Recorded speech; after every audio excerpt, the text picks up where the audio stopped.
ओम शांती.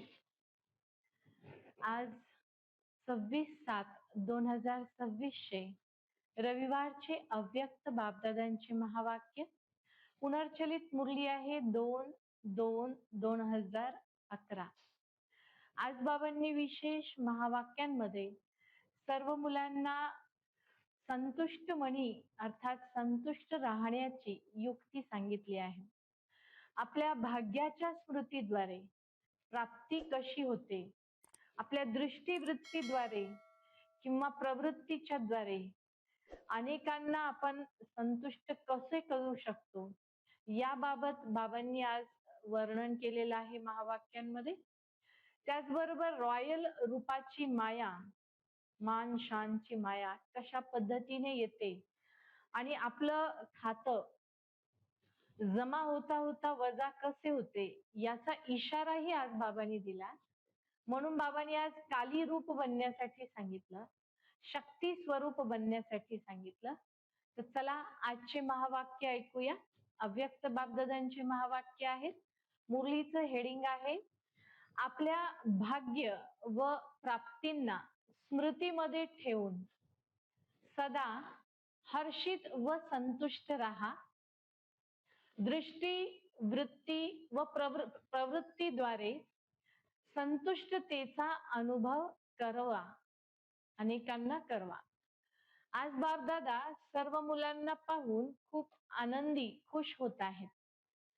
प्रत्येक मुलगा परमात्मा प्रेमामध्ये बाबांच्या जवळ येतात आणि सर्वांच्या मस्तकावर आज बाबा भाग्याच्या रेषा पाहत आहेत. बाबा म्हणतात असे भाग्य अन्य दुनियेमध्ये कुणाचेही नाही.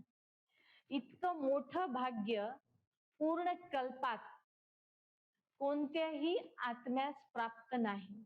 बाबांच्या मुलांशिवाय अन्य कोणत्याही आत्म्यास प्राप्त नाही. कारण तुम्हाला भाग्य देणारा स्वयं भाग्यविधाता निराकार परमात्मा आहेत. आज बाबांनी भाग्याचं वर्णन करताना खूप सुंदर सांगितलं. फक्त ऐकण्यापेक्षा त्यासोबत अनुभव पण करा. बाबा म्हणतात प्रत्येकाच्या मस्तकावर चमकणारा भाग्याचा सितारा बाबा पाहतात. बाबा प्रत्येक मुलाच्या मुखामध्ये मधुर वाणीची रेषा, भाग्याची रेषा पाहतात. ओठावर मधुर हास्याची रेषा, हर्षित मुखतेची रेषा पाहतात. आपल्या प्रत्येक मुलांच्या प्रत्येक पावलांना बाबा म्हणतात पायामध्ये प्रत्येक पावलात पद्मांची रेषा पाहतात, भाग्याची रेषा पाहतात. असं एक एक वर्णन करून बाबा सांगतात इतकी भाग्याची रेषा श्रेष्ठ आहे. आणि संगम युगावर भाग्य बनवण्याचा वेळ आहे. संगम युगावरच भाग्य मिळते. संगम युगावरचे सुख सर्व सुखांपेक्षा सुद्धा श्रेष्ठ आहे. बाबा म्हणतात सतयुगाची प्रारब्ध सुद्धा संगम युगाच्या पुरुषार्थाच्या आधारेच बनते. आज खूप सुंदर बाबांनी यावरती एक पॅराग्राफ पूर्ण चालवलेला आहे. बाबांत संगम युगावर ज्याचा जसा पुरुषार्थ तसा सतयुगामध्ये प्रारब्ध भाग्य पद मिळणार आहे. भाग्यविधाता स्वतः भाग्य बनवण्यासाठी आले आहेत. भाग्यविधाताद्वारे प्रत्येकाला आपले भाग्य मिळाले आहे. तर किती श्रेष्ठ गोष्ट आहे ना. बाबा म्हणतात असा नशा, असा आनंद सदा राहतो का?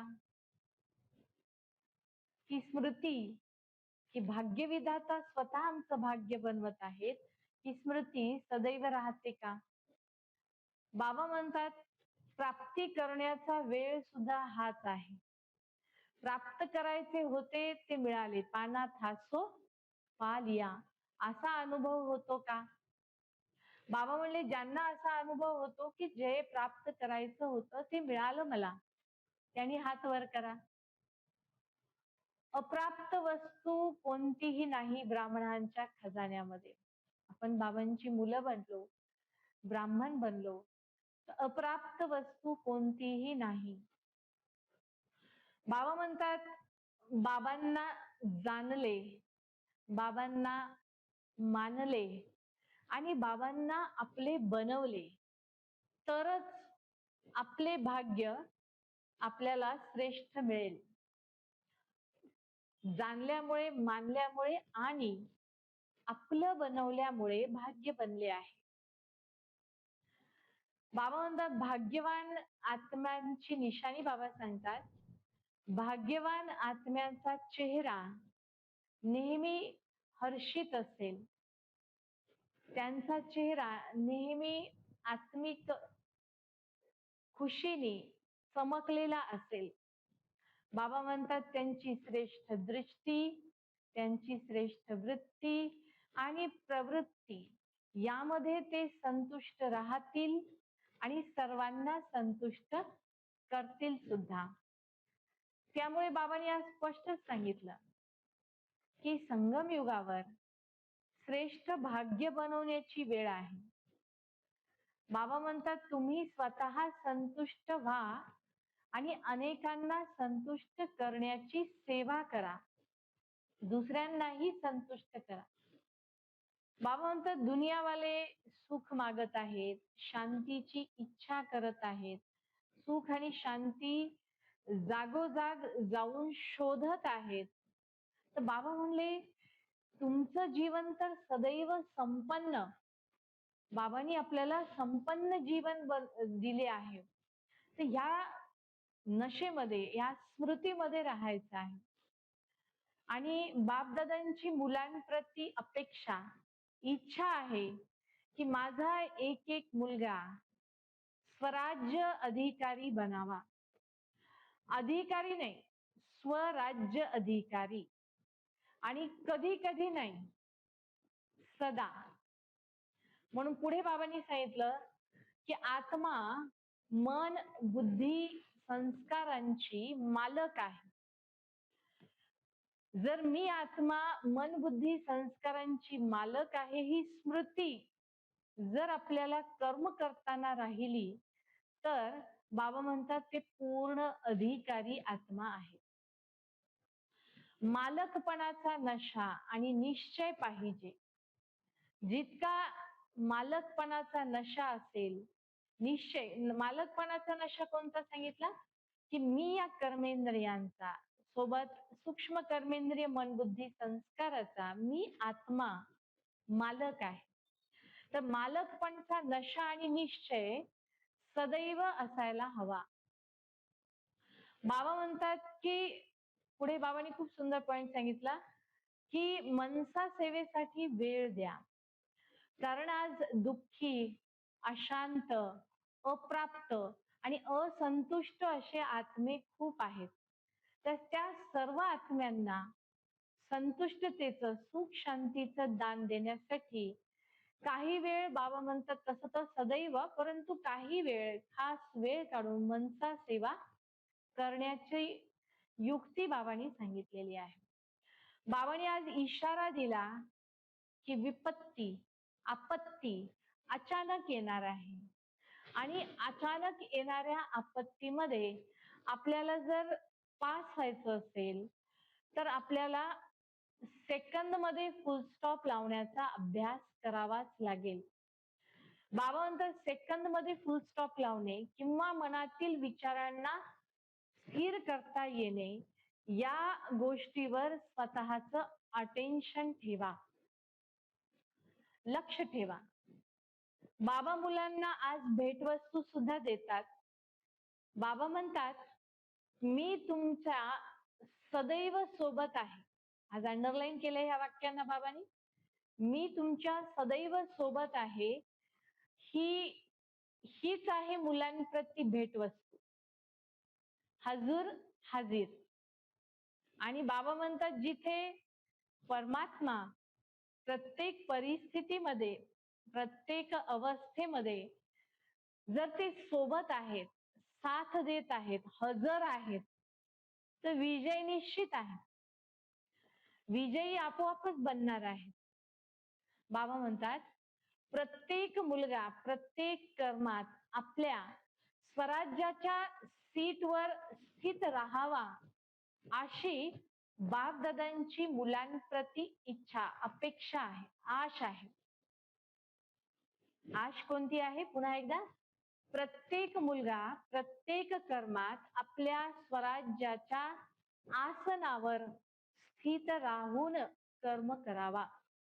तर ही बाबांची आपल्याकडून इच्छा आहे. बाबा म्हणतात, हिम्मते बच्चे मदते बाप. तुम्ही हिमतीचे एक पाऊल ठेवलं तर मी मदतीसाठी तयार आहे, 1000 पाऊल. आणि म्हणून बाबा सांगतात, अनेकांची सेवा करा. सेवेच्या द्वारे दुआ अर्थात आशीर्वाद जमा होतात. त्यामुळे सेवेचं खातं आपल्याला जमा करायचं आहे. बाबा म्हणतात, अनेक आत्म्यांना संदेश देणे हेच आहे पुण्याचं खातं जमा करणे.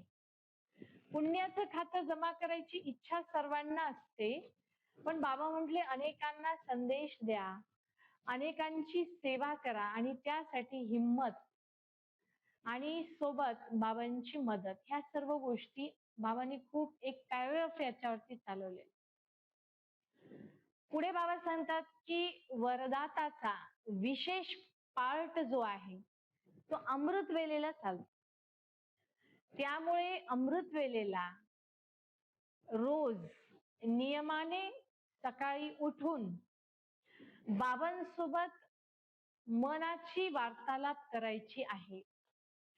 बाबा सांगतात, प्रयोग तर करून बघा, परिणाम हे जे परीक्षण तर करून बघा की बाबा या वेळेला वरदान देतात की नाही.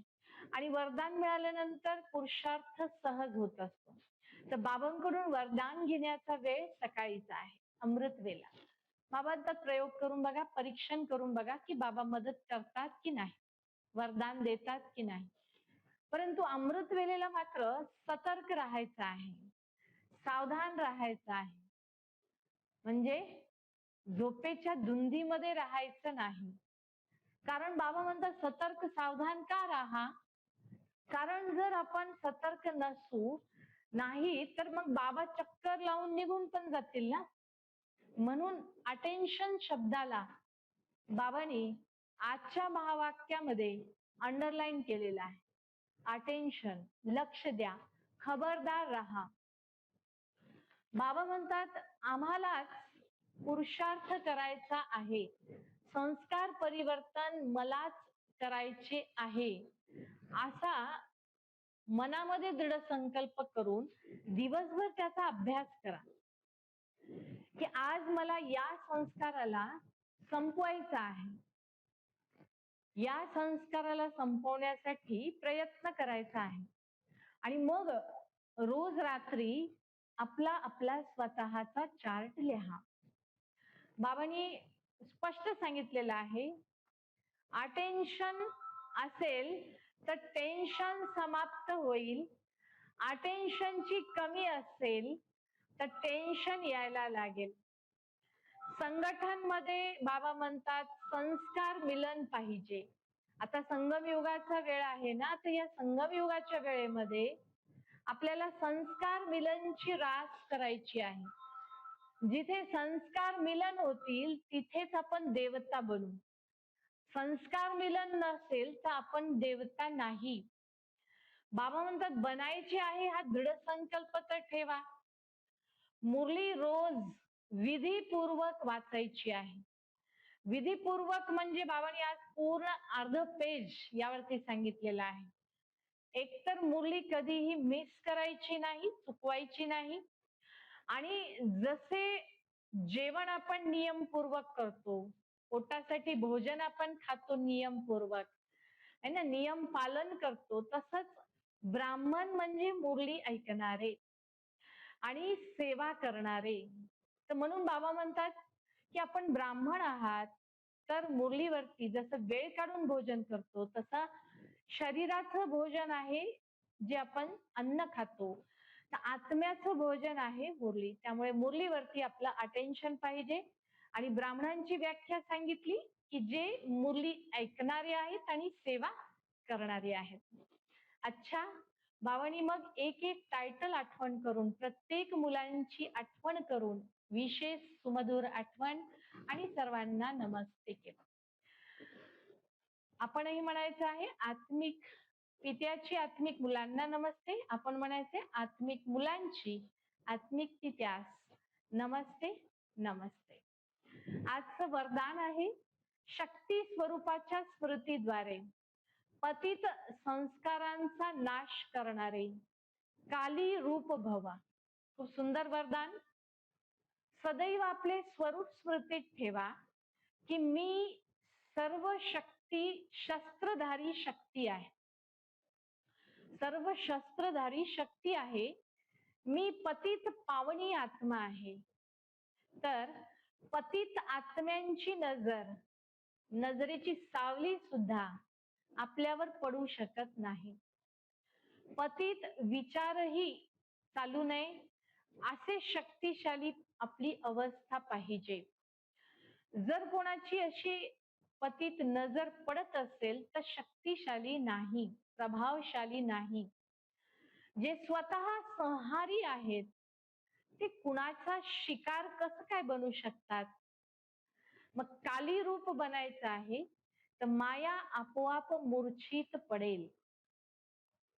आजचा सुविचार रॉयल रूपाच्या इच्छेचे स्वरूप, रॉयल रूपाच्या इच्छेचे स्वरूप नाम मान शान हे आहे.